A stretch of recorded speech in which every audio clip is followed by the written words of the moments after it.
अबे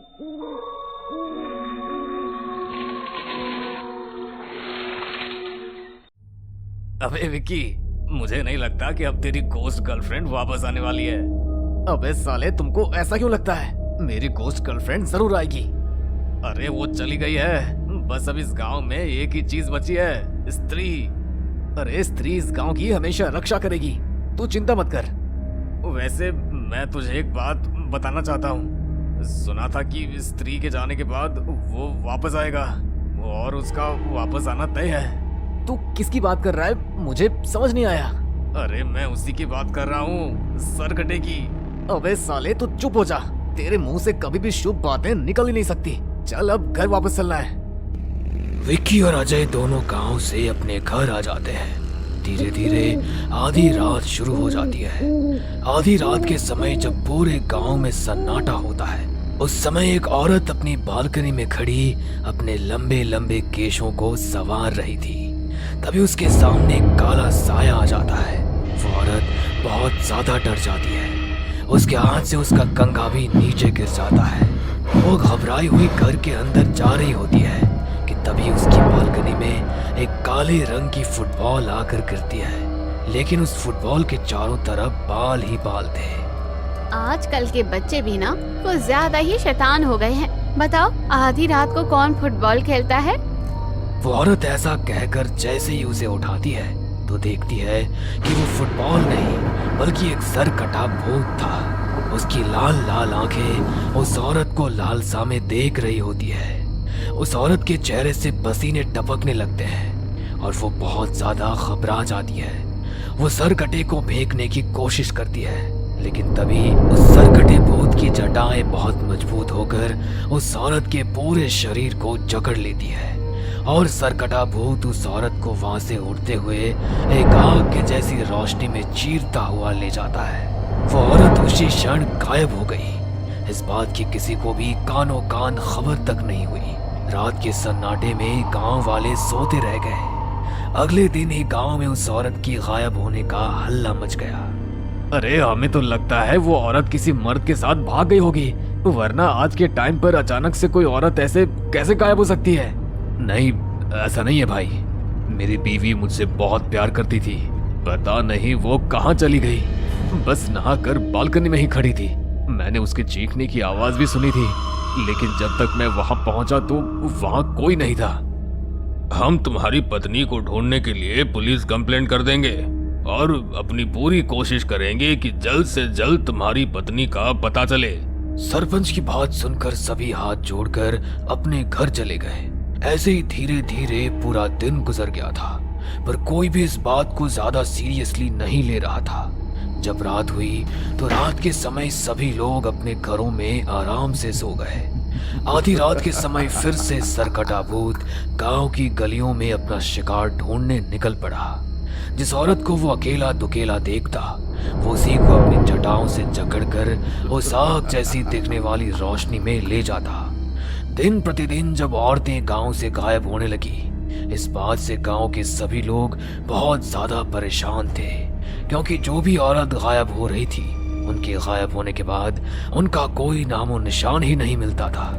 मानो जैसे हवा को झोंका आया और उन्हें लेकर चला गया। लेकिन इस बात से सभी बेखबर थे कि स्त्री के जाने के बाद सर कटा भूत आ चुका था। एक दिन आधी रात के समय मेघा नाम की लड़की अपनी छत पर जाकर अपने बॉयफ्रेंड से वीडियो कॉल पर बात करने लगी। अरे आज तो तुम बहुत खूबसूरत लग रही हो, कहीं कोई तुम्हें उड़ा कर न ले जाए। वैसे भी तुम्हारे गांव में आजकल औरतें बहुत गायब हो रही है। अरे अरे, तुम भी ना कैसी बात कर रहे हो? एक तो वैसे ही मैं छत पर हूँ और अब तुम इस तरह की बात करके मुझे डरा रहे हो। अच्छा बाबा, अब कुछ नहीं बोलूंगा, वादा करता हूँ। तभी चिराग को मेघा की वीडियो कॉल पर उसके पीछे एक कटा हुआ सर दिखाई पड़ा जो हवा में उड़ रहा था। चिराग उसे देखते ही बहुत ज्यादा घबरा गया। उसके पसीने छूटने लगे। उसके चेहरे से उसका खौफ अलग ही नजर आ रहा था। चिराग मेघा को अपने पीछे देखने के लिए कहता है, लेकिन मेघा उसकी बात को मजाक समझती है। इतने में तो सरकटे की लंबी लंबी जटाएं मेघा को जकड़ चुकी थी। बेचारी मेघा दर्द से तड़पने लगी। वो अपनी जान की भीख के लिए जोर जोर से आवाज लगाने लगी, लेकिन उसकी आवाज किसी तक जा ही नहीं पाई। सरकटा भूत उसके मुंह को अपनी जटाओं से बंद कर उड़ा कर ले गया। बाकी औरतों की तरह मेघा भी गायब हो गई। इधर वीडियो कॉल पर चिराग सब कुछ देख चुका था। सारी रात वो बेचारा खौफ में निकालता है। चिराग विक्की का दोस्त था। वो अगले ही दिन अपने घर से गांव आया और विक्की को ढूंढकर उसे सब कुछ बताने लगा। विक्की, अब तुम ही मेरी मेघा को बचा सकते हो। वो सरकटा भूत मेरी मेघा को ले गया है। पता नहीं मेरी मेघा कहाँ है, कैसी है। जैसे तुमने स्त्री का सामना किया था, अब तुम्हें सरकटे भूत का भी सामना करना होगा। स्त्री तो चली गई, लेकिन सरकटा भूत वापस आ गया है। अबे साले, ये क्या मतलब है? मैंने स्त्री को यहाँ से नहीं भगाया, बल्कि अब स्त्री हमारी रक्षा करती है। और अगर सरकटा भूत आया है तो स्त्री उसे अपने आप देख लेगी, क्योंकि स्त्री अब हमारी रक्षक है। पर मैं एक बात जानना चाहता हूँ कि ये साला स्त्री और सरकटे भूत का क्या कनेक्शन है? विक्की ये कह रहा था कि तभी वहां पर एक बहुत बूढ़ी औरत खांसते हुए आई। उसके हाथ में एक डंडा था और उसके दांत भी टूटे हुए थे। उसकी शक्ल पर झुर्रियां ही झुर्रियां थी। तभी वो औरत सरकटे भूत के बारे में विक्की और उसके दोस्तों को बताने लगी। सरकटा भूत और कोई नहीं, बल्कि वही राक्षस है जिसने स्त्री को मार दिया था। स्त्री को बनाने वाला सरकटा भूत ही तो है, और इसके पीछे बहुत लंबी कहानी है। और ये तो लिखा ही था कि जब स्त्री जाएगी तो सरकटा भूत आएगा। अब गांव वाले सरकटे का आतंक देखेंगे। मैं तुम्हारे आगे हाथ जोड़ती हूँ, इस गांव को बस तुम ही बचा सकते हो। ये सुनकर विक्की बहुत ज्यादा हैरान हो गया। उस रात वो इसके बारे में सोचता ही रह गया। आखिर क्या कहानी है स्त्री और सरकटे भूत की, और ऐसा क्यों था कि स्त्री के जाते ही सरकटा भूत आएगा, और सरकटा भूत औरतों को ही क्यों गायब कर रहा था? जैसे स्त्री ने मर्दों को गायब किया था, वैसे ही सरकटे ने औरतों को गायब करना शुरू कर दिया था। अब विक्की के पास इन सब से निपटने के लिए बस एक ही चारा था कि वो किसी भी तरह अपनी भूतिया गर्लफ्रेंड को ढूंढे और उसकी मदद ले। विक्की अपने दोस्तों के साथ अपनी भूतिया गर्लफ्रेंड को ढूंढने निकल गया, लेकिन उससे कहीं भी अपनी भूतिया गर्लफ्रेंड नहीं मिली। इसके चलते उसके दोस्त भी बहुत ज्यादा परेशान हो गए थे और वो उससे कहने लगे कि अब कोई फायदा नहीं, तुम्हारी गर्लफ्रेंड नहीं आने वाली। ये सुनकर विक्की बहुत ज्यादा परेशान हो गया। वो छत पर जाकर बैठ गया और स्त्री के बारे में सोचने लगा। उसे स्त्री के साथ साथ अपनी भूतिया गर्लफ्रेंड भी याद आने लगी थी। तभी उसके सामने उसकी भूतिया गर्लफ्रेंड प्रकट हो गई और विक्की हैरान हो गया। तुम आ गई, तुम आ गई। मुझे यकीन था कि तुम आओगी। मुझे तुम्हारी बहुत जरूरत है। गांव में सरकटे का आतंक फैल गया है और वो किसी को नहीं छोड़ रहा। गांव की सभी औरतें गायब हो रही है। हाँ, मैं जानती हूँ, इसलिए मैं तुम्हारी मदद करने आई हूँ। लेकिन वो सरकटा बहुत शक्तिशाली है और हमें उसे महायज्ञ की पूजा से पहले रोकना ही होगा, नहीं तो पूरे गांव का यानी चंदोरी गांव का सर्वनाश हो जाएगा। विक्की और गिन्नी दोनों ऐसी बातें कर ही रहे थे कि तभी सरकटा भूत उनके सामने प्रकट हुआ और वो जोर जोर से हंसने लगा। सरकटे भूत को देखते ही विक्की डर से कांपने लगा। तभी सरकटे भूत ने कहा, तुम लोग मेरा कुछ नहीं बिगाड़ पाओगे। हाँ, मैंने ही उस वेश्या को मारकर स्त्री बनाया था, लेकिन अब मुझे रोकने कोई नहीं आएगा और ना मुझे कोई रोक सकता। और अगर तुमने मेरे रास्ते में आने की कोशिश की तो मैं तुम्हारा भी सर्वनाश कर दूंगा। सरकटा भूत इतना कहते ही वहां से एक अजीब सी रोशनी में गायब हो गया। अब विक्की और गिन्नी दोनों ही बहुत परेशान हो गए थे। उस रात भी सरकटे भूत ने कई औरतों को गायब कर दिया था। गांव में अब बस चारों तरफ सरकटे भूत का खौफ फैल गया था। कोई औरत किसी भी कीमत पर शाम के बाद घर से बाहर नहीं निकल रही थी। इधर विक्की और गिन्नी अपना बहुत दिमाग लगाते हैं कि अब हम किस तरह सरकटे भूत को इस गांव से भगाए। बहुत सोच और विचार करने के बाद उन्हें एक ख्याल आया। देखो विक्की, हमें एक प्लान बनाना होगा जिसमें हमें एक लड़की की जरूरत होगी। हम चारा फेंकेंगे और सरकटे भूत को पकड़ेंगे। जैसे ही सरकटा भूत आएगा हम उसके सर के 2 टुकड़े कर देंगे, जिससे उसका सर्वनाश हो जाएगा। अरे आप तो ऐसे बोल रहे हो जैसे गुड्डे गुड़िया का खेल हो। वो सरकटा भूत है, इतनी जल्दी हमारे काबू में नहीं आएगा। विक्की बहुत डर चुका था। वो गिन्नी की बात नहीं सुनना चाहता था, लेकिन गिन्नी ने उसे विक्की जी प्लीज कहकर मना लिया। जिसके बाद उन्होंने उस रात एक लड़की को छत पर भेजा और खुद छुप गए। जैसे ही सरकटा भूत उस लड़की के पास आया, विक्की और गिन्नी उसे पकड़ने की कोशिश करने लगे, लेकिन सरकटा भूत उनके काबू में नहीं आया। अब गिन्नी एक आत्मा तो थी ही, और सभी जानते थे कि उसने स्त्री की कटी हुई चुटिया को अपने चोटी में लगा लिया था। तभी वो अपनी चुटिया का इस्तेमाल करके सरकटे भूत को जकड़ने की कोशिश करने लगी, लेकिन सरकटा भूत ने और भी ज्यादा शक्तियों का इस्तेमाल करके उसे जख्मी कर दिया, और यहाँ विक्की भी कुछ नहीं कर पाया। तभी गिन्नी स्त्री को याद करने लगी। ओ स्त्री, हमारी मदद करो। ओ स्त्री, हमारी मदद करो। गिन्नी के इतना कहते ही भयानक स्त्री वहां प्रकट हुई, जिसे देखकर सरकटा भूत हैरान हो गया और जोर जोर से हंसने लगा। देखो तो सही कौन आया है। स्त्री आई है, वेश्या स्त्री। अब क्या चंदेरी गांव को वेश्या स्त्री बचाएगी? कोई मेरा मुकाबला नहीं कर पाएगा। मेरे रहते तुम इन लोगों को कोई नुकसान नहीं पहुंचा सकते। स्त्री सरकटे भूत का मुकाबला करने लगी। दोनों में भयानक लड़ाई हो गई। दोनों ही अपनी दिव्य शक्तियों का इस्तेमाल करते, लेकिन सरकटे भूत के पास बहुत ज्यादा शक्ति थी। वो सरकटा भूत अपने धड़ से जुड़ गया था, जिससे वो और भी ज्यादा शक्तिशाली हो गया था। स्त्री भी अब उसका मुकाबला नहीं कर पा रही थी, क्योंकि स्त्री की शक्तियां उसकी चुटिया में थी। ये बात गिन्नी समझ गई थी। उसने उसी समय अपनी चुटिया काट कर स्त्री की चुटिया में लगा दी, जिससे स्त्री अब बहुत ज्यादा शक्तिशाली हो गई थी। उसने शक्तिशाली होते ही अपनी लंबी चुटिया से सरकटे भूत का गला दबोच लिया, जिससे सरकटे भूत का दम घुटने लगा। अब वो कुछ नहीं कर पा रहा था। स्त्री ने उसे अपनी शक्तियों के सामने हरा दिया था। देखते ही देखते सरकटे भूत को स्त्री ने यज्ञ की आग में डाल दिया था, जिससे सरकटे भूत का हमेशा हमेशा के लिए सर्वनाश हो गया। मेरी शक्तियां मुझे वापस देने के लिए तुम्हारा बहुत शुक्रिया। मुझे पता था जब चंदेरी पर कोई मुसीबत आएगी तो स्त्री बचाने जरूर आएगी। माँ, तुम्हारा शुक्रिया। ये सुनते ही विक्की को समझ आया कि उसकी भूतिया गर्लफ्रेंड और कोई नहीं बल्कि स्त्री की बेटी थी।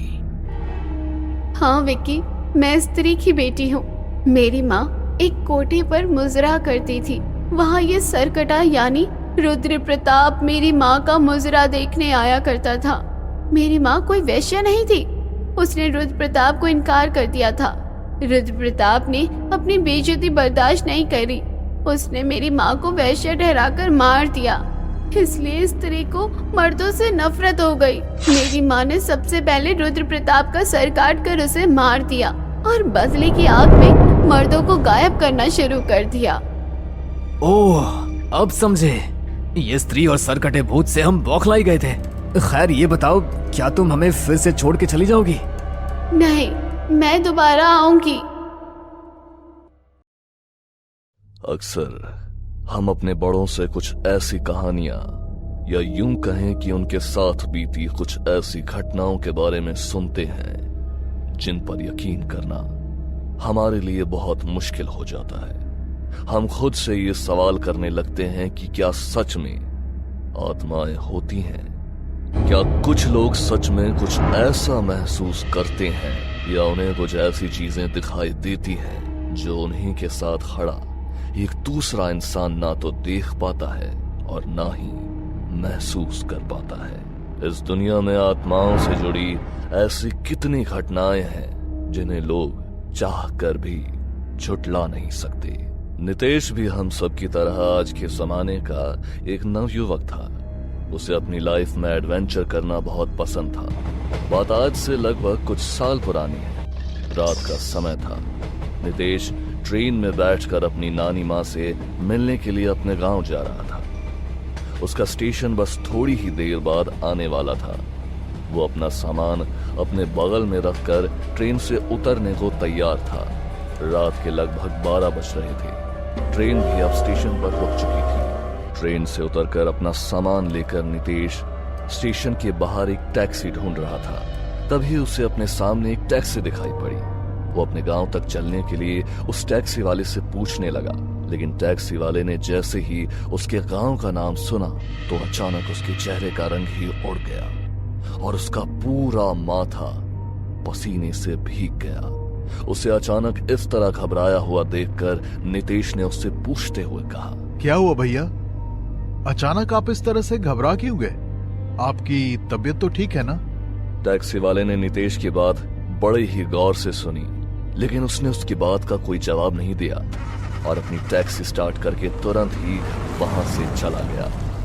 नितेश को उस टैक्सी वाले का बर्ताव कुछ अजीब लगा, लेकिन उसने उसे नजरअंदाज करते हुए वहां खड़े बाकी टैक्सी चालकों से उसके गांव तक चलने के लिए पूछा, लेकिन कोई भी टैक्सी चालक उसके गांव चलने को तैयार नहीं हुआ।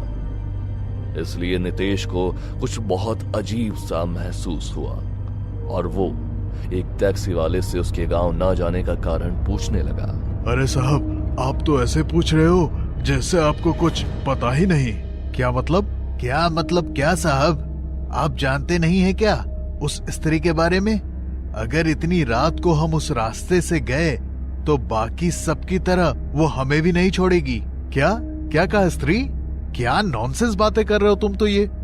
आज के जमाने में तुम ऐसी मनगढ़ंत कहानियों पर यकीन करते हो? अरे भाई, चाहिए तो डबल पैसे ले लेना, पर अभी प्लीज चलो, मुझे जल्दी घर पहुंचना है। चाहे आप मुझे 2 गुने पैसे दो या 4 गुने, लेकिन मैं इस वक्त उस रास्ते पर नहीं जाऊंगा। अरे मैं तो क्या, कोई नहीं जाएगा। आप मेरी बात मानो और सुबह होने तक इंतजार करो, नहीं तो आपका भी वही हाल होगा जो आपकी तरह शहर से आए सभी जिद्दी लोगों का होता है। पता नहीं क्या नॉनसेंस है। छोड़ो यार, जाने दो, मैं पैदल ही चला जाऊंगा।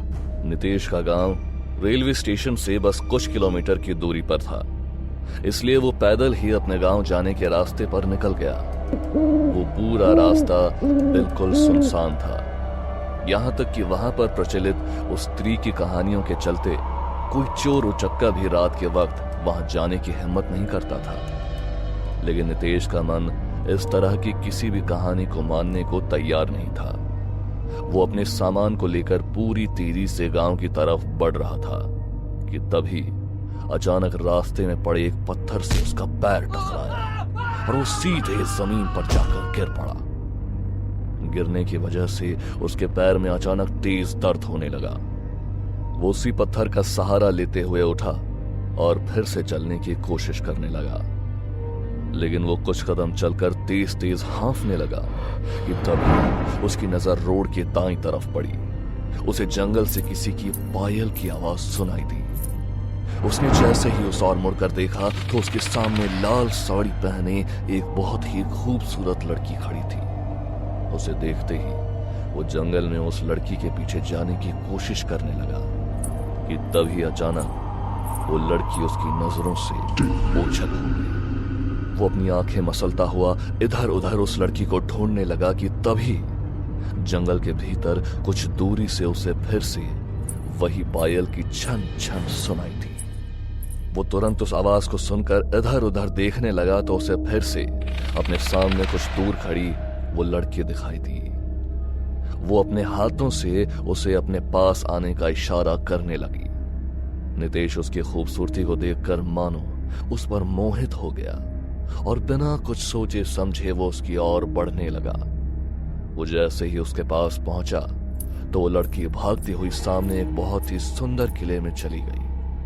अब नितेश को उसके बारे में जानने की जिज्ञासा और ज्यादा बढ़ने लगी। वो उसके पीछे पीछे उस किले के अंदर चला गया कि तभी उसे अपने पास कुछ ठंडी हवाएं महसूस होने लगी। उसने जैसे ही सामने की ओर देखा तो वो नजारा देखकर वो जैसे मंत्र मुग्ध हो गया। उसके सामने एक बहुत ही सुंदर झरना था जो बहकर एक छोटे से कुंड में मिल रहा था, जिसमें बैठी वो लड़की रात की चांदनी में कोई अप्सरा लग रही थी। नितेश तेज कदमों से चलता हुआ उसकी ओर बढ़ने लगा कि तभी वो लड़की उस कुंड से बाहर निकलकर अपने गीले खुले बालों को सहलाती हुई उसकी तरफ आने लगी। तभी अचानक नितेश ने उससे मुंह मोड़ा और वो अपने बैग से कुछ निकालने लगा, लेकिन वो जैसे ही पीछे की तरफ मुड़ा तो उस लड़की का खूबसूरत चेहरा एक भयानक चेहरे में बदल गया और उसके सुंदर कोमल हाथ अचानक ही बदलकर किसी चुड़ैल की तरह दिखने लगे। वो अपने कंधे लंबे नाखूनों को नितेश की ओर बढ़ाने लगी। इससे पहले कि नितेश मुड़कर उसको देख पाता कि तभी वो अपनी आंखें बंद करते हुए उसकी ओर मुड़ा। उसके हाथ में एक बड़ा सफेद कपड़ा था। वो आंखें बंद करके उससे कहने लगा, आप ये ओढ़ लीजिए, यहाँ बहुत ठंड है, आपको सर्दी लग जाएगी। नितेश की ये बात सुनते ही उसका भयानक रूप अचानक उसी सुंदर रूप में बदल गया और उसने नितेश के हाथ से उस कपड़े को लेकर उसे अपने शरीर पर लपेट लिया। आप अब अपनी आंखें खोल लीजिए। उसके इतना कहते ही नितेश ने अपनी आंखें खोली और वो बड़ी ही सरल मुस्कान के साथ उस लड़की को देखने लगा। आप बुरा न माने तो आपसे एक बात पूछ सकता हूँ? हाँ, पूछो। तुम्हें डर नहीं लगता इतनी रात को ऐसे जंगलों में घूमते हुए? जानती हो आज का जमाना कैसा है, फिर भी यहाँ अकेले इतनी रात को तुम क्या कर रही हो? नितेश की ये बात सुनकर वो उसकी ओर देखकर मुस्कुराने लगी। नहीं, मुझे किसी का डर नहीं। कुछ विचित्र हो तुम। अच्छा मुझे बताओ, तुम्हारा घर कहाँ है? मैं तुम्हारे साथ चलता हूँ। इतनी रात को यूं यहाँ रहना खतरे से खाली नहीं। ठीक है, तुम मेरे आगे चलो। उसकी बात मानकर नितेश आगे की ओर बढ़ने लगा और वो उससे बातें करता हुआ उस किले से बाहर आ गया। लेकिन उसने थोड़ी ही देर बाद जैसे ही पीछे मुड़कर देखा तो वो लड़की और वो किला दोनों ही वहां पर नहीं थे। ये सब देखकर वो बुरी तरह घबरा गया और तुरंत ही वो अपने दर्द को भूलकर तेज कदमों से चलता हुआ अपने गांव पहुंचा। उसने घर पहुंचते ही अपनी नानी को अपने साथ हुए इस हादसे के बारे में बताया तो उसकी नानी भी सर से पांव तक डर से कांप उठी।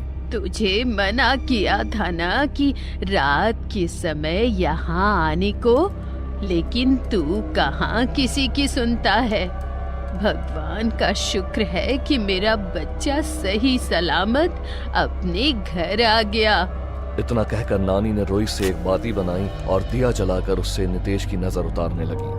उसकी नजर उतारकर नानी ने उस दिए को घर के बाहर रख दिया और घर के सभी खिड़की दरवाजों को अच्छे से बंद कर दिया। तभी नितेश अपनी नानी से बार बार उस लड़की के बारे में पूछने की जिद करने लगा। मत ले नाम उसका, स्त्री है वो, स्त्री।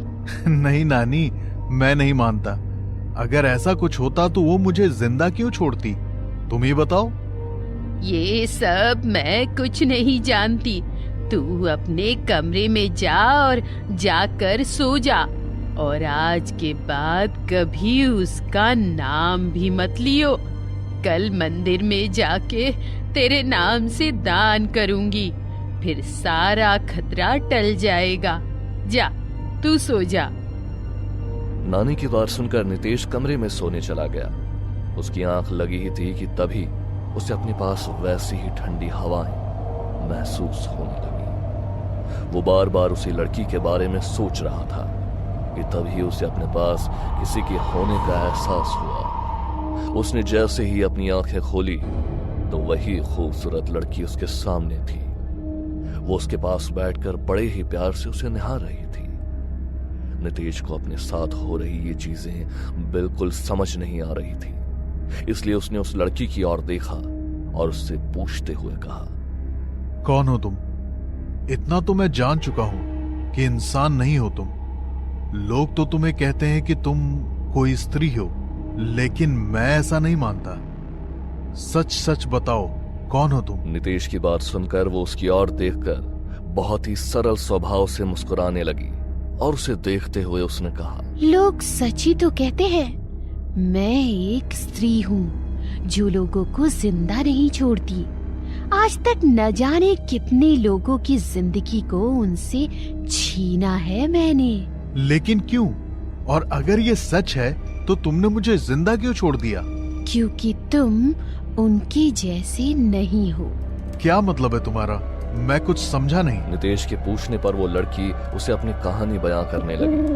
आज से लगभग 40 साल पहले मैं अपने पिता के साथ इसी गांव में रहती थी। मैं बहुत खूबसूरत थी, इसलिए हर कोई मुझे हमेशा बुरी नजर से देखता था।